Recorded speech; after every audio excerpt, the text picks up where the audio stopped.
बात करते हैं राउंड 4 जो कल चौथा चरण बीता, उसका पूरा मतदान, उसकी पूरी एबीसीडी को समझने की कोशिश करेंगे। जानते हैं कि ये कैसा मतदान रहा चौथा चरण। आपको ये बता दें कि पिछली बार के मुकाबले इस बार चौथे चरण में करीब 1.03% वोटिंग कम हुई है। सबसे ज्यादा लखीमपुर में 68.7% वोटिंग हुई, सबसे कम उन्नाव में 58.93% वोट पड़े कल। और ये बताता है कि जो वोटिंग का रिकॉर्ड है वो टूट नहीं पाया है। चौथे चरण में भी कम मतदान हुआ है और ये हम चौथे चरण की अकेली बात नहीं कर रहे हैं। पहले चरण से ही वोटिंग को लेकर मतदाताओं में वो जो उत्साह देखने को मिलना चाहिए वो कम दिख रहा है। और उन्नाव में कल सबसे कम वोटिंग हुई 58.93%, सबसे ज्यादा पीलीभीत में, माफ कीजिएगा, लखीमपुर में वोटिंग हुई सबसे ज्यादा। और उत्तर प्रदेश के चौथा चरण विधानसभा चुनाव का जो कि बुधवार को संपन्न हुआ, 59 सीटें, और ये बताती है कि यहां पर लोगों का रुझान वोटिंग के मामले में एक एवरेज दिखा है। फर्स्ट क्लास तो पास हुआ है लेकिन ग्रेड ए नहीं कहा जाएगा।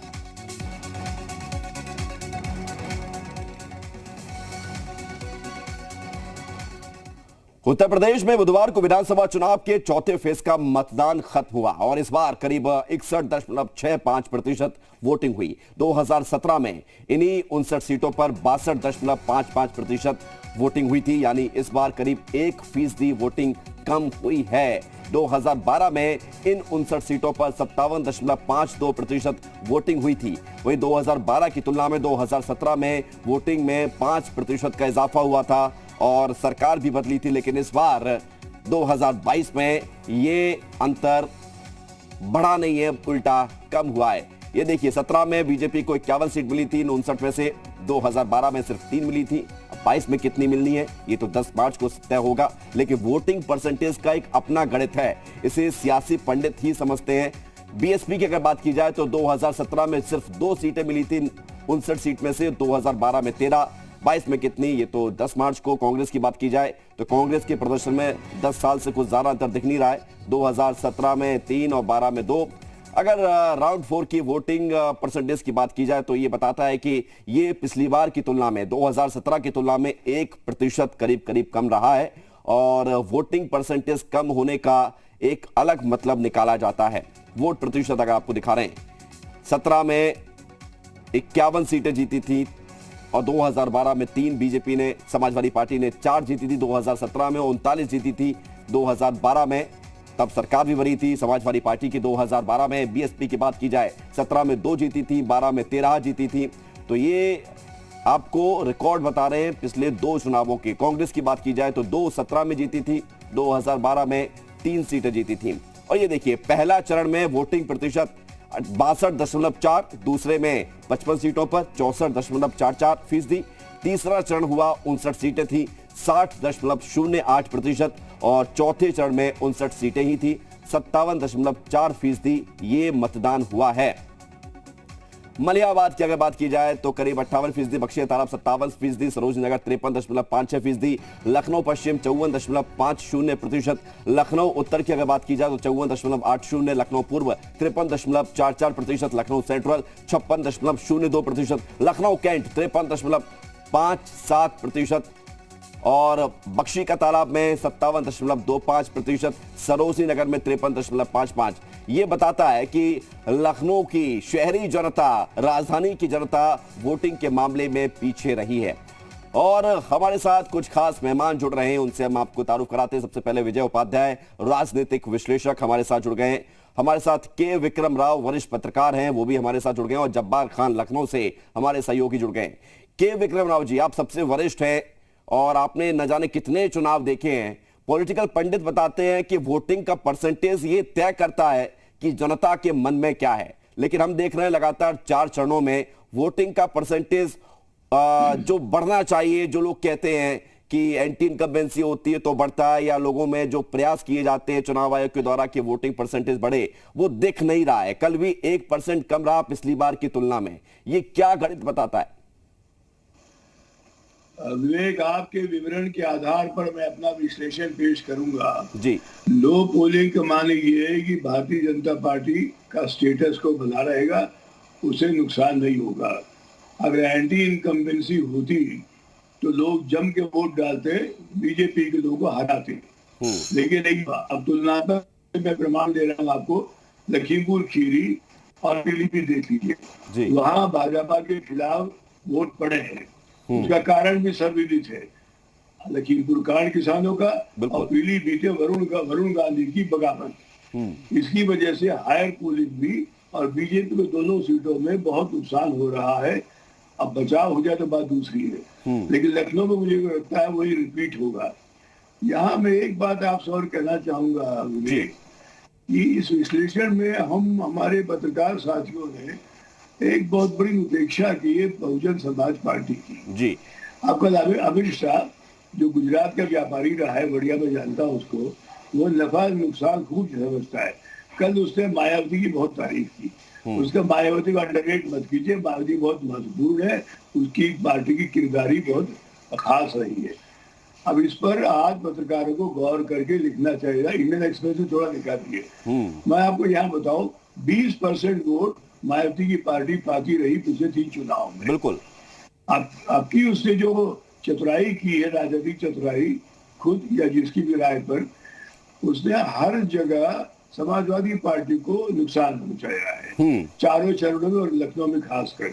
और उसने ये भी कहा है कि समाजवादी पार्टी को हराइए जहां संभव न हो, जहां और पार्टी की न हो।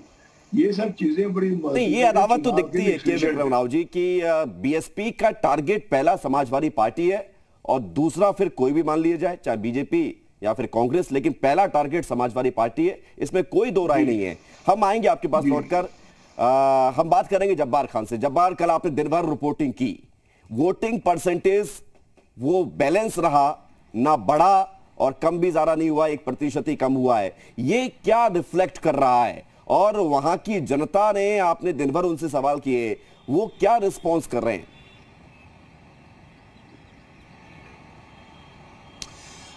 देखिए विवेक, जहां तक वोटिंग परसेंटेज का सवाल है, तो अगर 2007 को देखें, 12 को देखें, 17 को देखें, तो लगातार एक चुनाव के बाद दूसरे चुनाव में जो बदलाव हुए, 7 के बाद 12 में अखिलेश आया, फिर उसके बाद में योगी आदित्यनाथ की सरकार बनी, तो वोटिंग परसेंटेज बढ़ता रहा। लेकिन 2022 में आकर के वोटिंग परसेंटेज में एक ठहराव से देखा जाने को मिल रहा है। हालांकि इसके पीछे की वजह कुछ लोग ये भी बताते हैं कि कोरोना काल जिस तरीके से रहा और मौजूदा वक्त में उसका कुछ ना कुछ असर तो है। बहुत सारे ऐसे सोफिस्टिकेटेड लोग जो अभी भी पोलिंग बूथ जाकर के लाइनों में खड़े होने से बचते हुए नजर आए। हालांकि ऐसे लोगों की तादाद बहुत कम है, लेकिन चुनाव आयोग ने, जैसा कि हाल ही के दिनों में अभी जो 50% रैलियों में सभाओं की वो कंडीशन थी, उसे खत्म कर दिया है, तो ये ज्यादा कोई बड़ा फैक्टर नहीं है।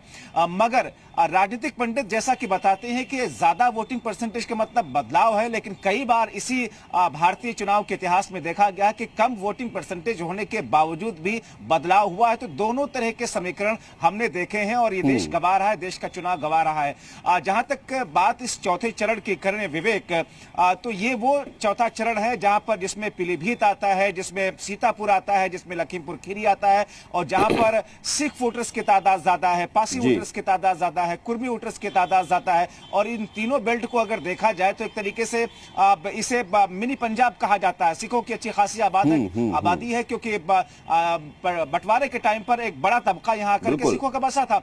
और ये वो इलाका है जहां पर पीलीभीत से आते हैं वरुण गांधी, जो कि अपनी ही पार्टी के सामने कई सारी चीजों को लेकर के किसानों के हित में खड़े होते हुए नजर आए हैं। तो वोटिंग परसेंटेज सबसे ज्यादा हुआ पीलीभीत में हुआ, उसके बाद में लखीमपुर खीरी में हुआ, उसके साथ में सबसे कम देखें तो उन्नाव में हुआ। लेकिन जैसा कि हमारे पैनलिस्ट बता रहे थे कि लखनऊ में कोई बहुत ज्यादा बदलाव देखने को नहीं मिल रहा है। अंदाजा फिलहाल तो यही लगाया जा रहा है। बिल्कुल, ये ठीक है। ये जो है स्थिति कि लखनऊ की, आप जो शहर की बात कर रहे हैं, क्योंकि वहां पर वोटिंग परसेंटेज कम दिख रहा है, तो इससे कहा जा सकता है। लेकिन विजय उपाध्याय जी, जैसा कि के विक्रम राव जी कह रहे थे कि बीएसपी को कम आंका गया, अंडर एस्टिमेट किया गया, उसको जो परसेप्शन बनाया गया वो बीजेपी और समाजवादी पार्टी के बीच ही लड़ाई का बनाया गया। ये चौथा चरण और जो बीते 3 चरण हैं, यहां से अब लड़ाई आप कुछ अलग अंदाज में देख रहे हैं या यहां से कुछ नया शुरू हो रहा है अब 5वें चरण के लिए या आगे के चरणों के लिए? नहीं, मैं ये मान रहा हूं कि ये चौथा चरण जो है बिल्कुल भिन्न है बाकी 3 चरणों का। हर असल में जितने भी चरण हैं उत्तर प्रदेश के सातों, उसमें सब में सबका कैरेक्टरिस्टिक्स डिफरेंट है। अब ये तराई से लेकर बुंदेलखंड का हिस्सा था चौथा चरण जी। और उसी तरीके से आप देखिए अलग अलग जिलों में अलग अलग वोटिंग पैटर्न रहा, लेकिन ये बात महत्वपूर्ण वही है कि 2017 से 1% कम वोट पड़ा तो किसका वोट नहीं निकला? जिसका वोट नहीं निकला उसे नुकसान होगा। इन चुनाव में जो हम लोगों ने देखा कि आर्थिक मुद्दे लोगों को बहुत ज्यादा असर डाल रहे थे, क्योंकि जब आप लॉ एंड ऑर्डर और दूसरे इश्यूज जो सरकार की एंटी इनकम्बेंसी से जुड़ते हैं वो नहीं प्रभावशाली हो पाते हैं। तो इस बार आर्थिक मुद्दा बहुत ज्यादा इंपॉर्टेंट रोल प्ले करता हुआ नजर आया, जिसे बहुत ज्यादा नोटिस में लोगों ने नहीं लिया है। लेकिन चाहे गैस की कीमतें हों या पेट्रोल की कीमतें हों या एक जनरल महंगाई का जो परसेप्शन बना है कि महंगाई बढ़ी है, एग्रीकल्चर इनपुट की, खाने वाले तेल की, तो ये क्यों बढ़ा उस पे तो कोई बहस नहीं है, लेकिन बढ़ गया तो उसका एक इम्पैक्ट है। तो कौन से ऐसे वोटर हैं जो नहीं निकले और क्यों नहीं निकले, ये बहुत अहम है। अगर इसे डिकोड कर लें तो मुझे लगता है कि आगे वाले जो चरण हैं, जो बाकी 3 बस्ते हैं, इसमें किस तरह का वोटिंग पैटर्न हो सकता है उसका भी अंदाजा लग सकता है। लेकिन आप देखिए लखीमपुर खीरी की जहां तक बात है, तो पिछले जो चुनाव 2017 में जितना परसेंट वोट पड़ा था उसके आसपास ही है, थोड़ा कम है। पीलीभीत की स्थिति वैसी है, पीलीभीत बिल्कुल कॉम्प्लिकेटेड है। मुझे लगता है वरुण गांधी का जो राजनीतिक भविष्य वहां से तय होगा। अगर वहां भाजपा सीटें हारेगी तो क्या होगा और सीटें जीतेगी तो क्या होगा, वाली बात होगी और काफी कुछ निर्णय भी करता है। स्थिति में वरुण, दोनों स्थिति में वरुण के लिए दिक्कत है। वरुण के लिए दिक्कत है। अगर बीजेपी ने अच्छा प्रदर्शन किया तो अभी वरुण को कुछ खास मिलने की संभावना कमी नजर आ रही है। विजय जी, मैं लौट रहा हूँ आपके पास। फिर उनका भविष्य, कम से कम बीजेपी में भविष्य उनका जो है बहुत ही असमंजस वाला है। अब उन्हें अपने नए ठिकाने की तरफ सोचना बिल्कुल, वो दिख भी रहा है। वो जो जिस तरह की बयानबाजी कर रहे हैं, बहुत कुछ संकेत नजर आते हैं। अभी लोकसभा चुनाव दूर है। के विक्रम राव जी, ये जो 3 चरण थे जो पिछले निकले चौथे से पहले, पहला, दूसरा, तीसरा, यहां कहा जाता है कि ध्रुवीकरण की बहुत कोशिश हुई और यहीं इसका असर भी हो सकता था। अब जो आगे वाले चरण है या चौथा चरण था, यहां पर जाति फैक्टर जाता है। जातीय समीकरण जो सेट कर लेगा वो हिट हो जाएगा। आप मानते हैं ऐसा? एक सीमा तक तो ये बात सही है, जाति ये महत्वपूर्ण तो होती है। अब मसलन ये पूरा जो पूर्वांचल है वही यादव बेल्ट कहलाता है, ये भी आजमगढ़ वगैरह, और या फिर मुसलमानों का भी बाहुल्य है कई जगहों में। तो ये दोनों तो भाजपा को वोट देंगे नहीं, बिल्कुल साफ है। लेकिन भाजपा का अपना ट्रेडिशनल वोट रहा यहाँ 1952 से, जब ये जनसंघ कहलाती थी, और पिछले विधानसभा चुनाव में, लोकसभा में भी इस क्षेत्र में जनसंघ को अच्छे खासे वोट मिले कांग्रेस के विरुद्ध जो तब डोमिनेंट पार्टी थी उस दौर में जी। तो आप अगर देखें तो मुझे लगता है कि एक तो मायावती फैक्टर, दूसरा ये जो शियाओं का मुसलमान, जैसे लखनऊ मसला आपने गौर नहीं किया होगा, कल जो हुआ है, शियाओं ने जमकर वोट दिया है कल। ये स्पष्ट संकेत है कि किसको वो वोट गया है जी। कल भी जावेद ने कहा भी भाजपा के लिए। तो इन चीजें जो इम्पॉन्डरेबल चीजें हैं, जो हम लोग नहीं गौर कर रहे हैं, एक सही टाइप पे छोड़ दे रहे हैं, इसमें गहन विचार करना होगा विवेक। बिल्कुल, खासकर पूर्वांचल दृष्टि आप पूर्वांचल में बहुजन समाज पार्टी का भी कुछ तो परसेंट है।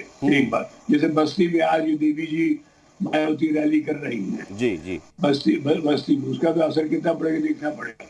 वो बड़े साफ, तो ये बात बड़ी बात कह रहे हैं कि बीएसपी भी एक अपना रोल अदा करती है और इसको भी देखना होगा। और ये यहां से कुछ नजर आता है कि चुनावों में बीएसपी ने क्या हासिल किया। ये 2022 का जो मिशन है वो सभी पार्टियों के लिए महत्वपूर्ण है कि बीएसपी क्या गेन कर रही है, क्या लूज कर रही है। बहुत शुक्रिया आप सभी का हमारे साथ जुड़ने के लिए और इस चर्चा में शामिल होने के लिए। यहां पर महत्वपूर्ण ये है कि 4 चरण गुजर चुके हैं और अब 3 चरण बाकी है, 5वां चरण जिसमें अयोध्या भी है। कभी यहाँ पर सियासत होती थी, लेकिन आज अयोध्या में भव्य दिव्य मंदिर बन रहा है, तो वहां पर भी उसका जिक्र होगा। 5वें चरण के लेकर प्रचार जोरों पर है। यहाँ पर रुक